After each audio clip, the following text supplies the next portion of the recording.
So here is our MS11E. This is our SPI system. It uses 3D dual projection moire in order to determine if we have good solder deposition on all the pads. So we have our test board in here. I'm going to go ahead and run through this test board.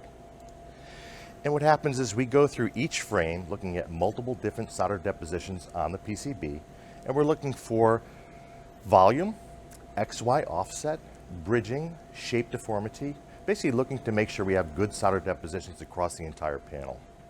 Once this is done, we're going to go through and hit the review button here and look at each one of the different anomalies that the machine has presented to us.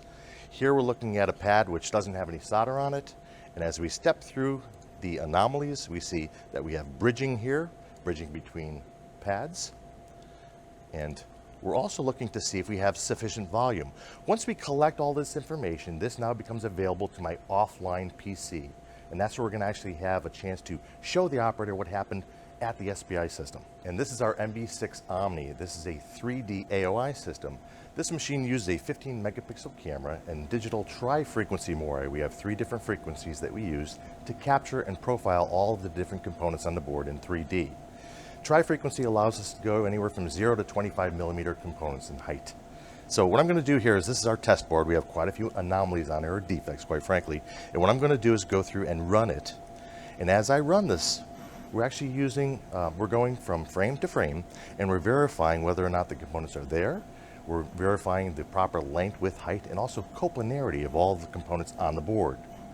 Once the machine has gone through, it's going to present the operator with a set of anomalies. I say anomalies because at this point, we go through and classify whether they're defects or not. So here we're going to hit the review button, and then we step through each one of the anomalies. Now at this point here, we can tell definitely that we're missing a component. So I can classify that, if I would like, down here as being missing. Now the way this works is we're also going to be presenting this information to our X-ray system. So what I want to do is I want to classify those regions of interest that I want to do an X-ray test on. That'll be post-AOI. So if I look at, for instance, there's a BGA that we have that there's a defect on.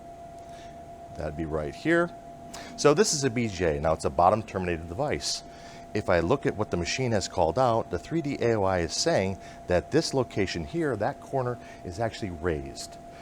I really can't tell what that looks like, once again, because it's the bottom terminated device, and I can't tell really what happened. Perhaps it was a process issue, perhaps there's something underneath the device.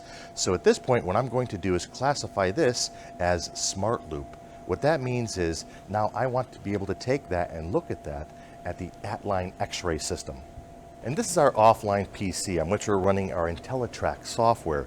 What we've done is we've collected information from the SPI machine and from the 3D AOI machine, and we've also collected information from our at-line X-ray.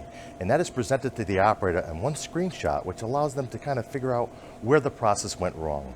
If you recall that BGA that we saw that was lifted, well, here we see that the X-ray system shows that there was actually an 0201 device underneath the BGA, which caused that corner to be lifted. So basically what we're showing here is our 3D SPI has shows us all of the solder bumps that are there. Everything's good as far as solder goes. Our 3D AOI is showing us that that component was defective, but really we could not tell anything until we put it through the at-line x-ray to determine exactly what the root cause of the issue was. At this point here, the board would go to rework and we would remove that device and then basically place the device down again and make sure that we can make the board work properly.